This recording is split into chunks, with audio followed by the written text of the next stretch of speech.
Bonjour à tous et à toutes et bienvenue sur les ateliers de Sandra. Vous ne me connaissez peut-être pas encore, je m'appelle Sandra Christelle, je suis démonstratrice Stampin' Up dans les Yvelines. En tant que démonstratrice Stampin' Up, tous les projets que je réalise en live sont faits avec des produits de la marque Stampin' Up. Vous pouvez bien entendu me copier avec tout ce que vous avez chez vous. Alors aujourd'hui, pas totalement, on va être honnête, puisque je suis là pour vous montrer comment j'ai réalisé ce joli projet que si vous êtes mes clientes, vous avez reçu avec vos catalogues tout simplement. Normalement, ils sont peut-être déjà entre vos mains et vous retrouvez cet ensemble, page 53 du catalogue. J'aime beaucoup. C'est une carte un peu masculine et les engrenages, enfin je les trouvais juste magnifiques en fait et j'ai craqué dessus. Au départ, je suis partie sur vous faire d'autres différents projets et je vais être honnête avec vous, c'est celui-là qui a retenu toute mon attention. J'avais une idée en tête et je n'arrivais pas à l'enlever. Et donc, on va la réaliser ensemble. Hop. Alors, vous avez besoin, bien entendu, du set de tampons et du lot de dies qui sont là. Hop. Et on va maintenant réaliser ensemble ce projet. Vous avez besoin, alors moi j'ai utilisé une carte simple. J'entends par là qu'il n'y a pas, on ne peut pas l'ouvrir tout simplement. Et elle mesure 14,8 par 10,5 auquel on va coller dessus une base blanche de 10 cm par 14,3. Vous avez besoin d'un brouillon pour tamponner tout ce qu'il y a à tamponner dessus. J'utilise également du pâtisserie Opacane et du gris souris pour ce projet. Ils sont là. On a besoin de petits blocs qui sont là. Le petit mot je pense à toi, je vais le pousser puisque j'en ai quelques-uns d'avance. J'ai commencé par utiliser ce grand tampon qui est là, qui est tout long.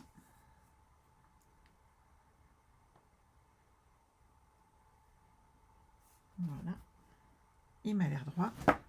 Et je l'ai tamponné en 2 fois. La première fois avec toute l'encre qu'il y a dessus.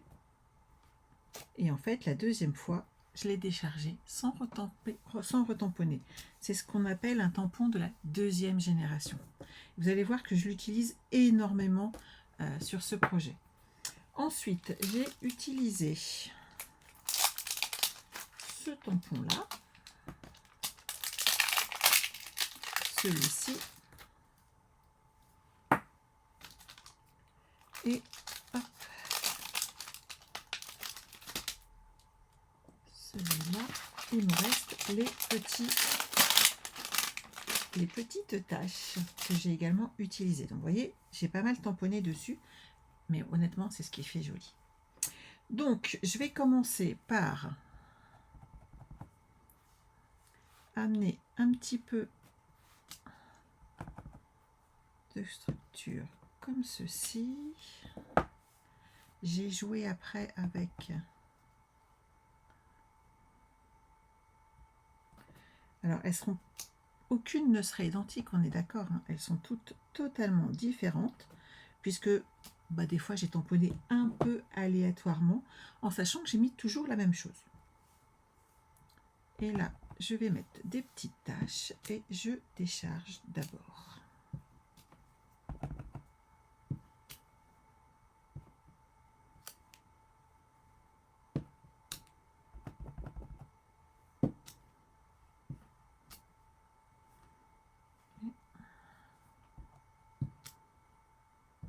Je vais remettre un petit peu par là. On est pas mal. Ensuite, le petit qui est là. Vous voyez, on peut en mettre plusieurs, hein, il n'y a pas de souci. Vous pouvez vous lâcher sur vos petits tampons. Voilà.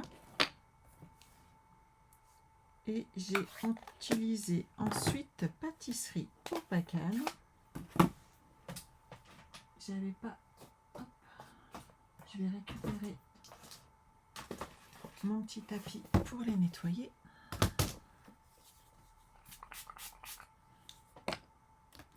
Puisque j'ai besoin de celui-ci et de celui-ci.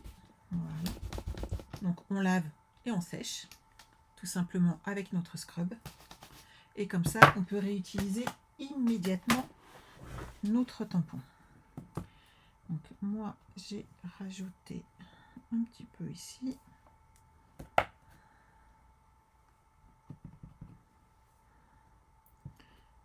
Je vais mettre celui-là là. Et comme là, j'aurai pas la place que de le masquer. Alors pour info, ici, j'ai utilisé un post-it que j'ai mis à la lisière de ma carte et j'ai tamponné dessus.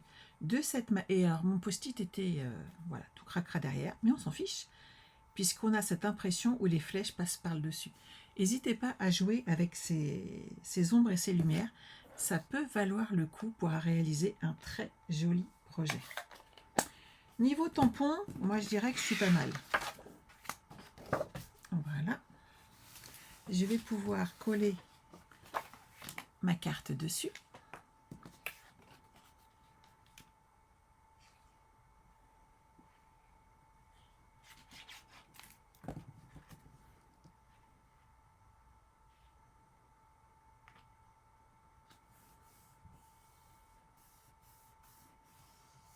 Voilà.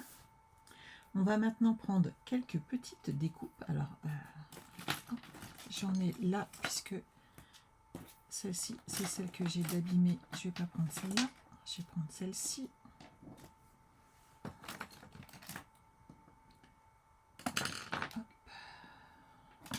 Mon petit pic, il est là. Je voulais ça et je voulais ça.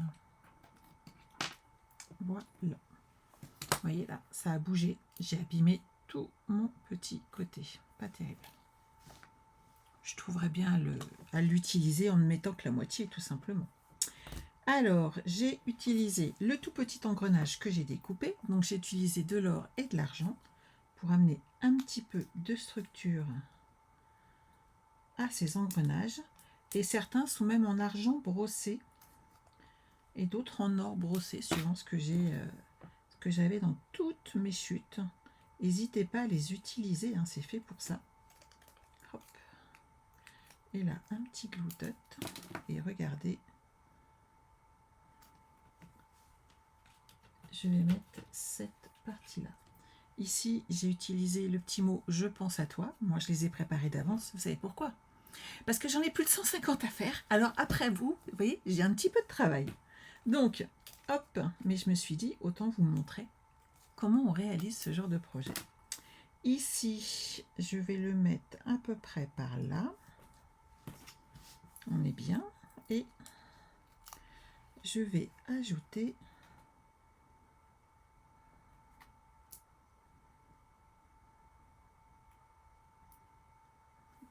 là, j'aime bien. Je pense à toi. Voilà. Donc, l'une d'entre vous va recevoir cette jolie carte. Et maintenant, vous saurez toutes et tous comment on réalise ce style de projet. J'espère que ça vous a plu. J'espère que la découverte du catalogue vous plaît également. N'oubliez pas, ce projet, vous pouvez le réaliser page 53 du catalogue saisonnier et vous allez pouvoir faire des merveilles avec ce lot très masculin, certes, mais on peut mettre sur beaucoup de projets. En fin de compte, les petits engrenages, les petites flèches et tout, c'est des espèces de petites échelles. Franchement, je pense que sur beaucoup d'albums, on devrait pouvoir retrouver ce style de déco. Donc, n'hésitez pas à en profiter. Et surtout, bonne lecture. On se retrouve très vite. Bye bye.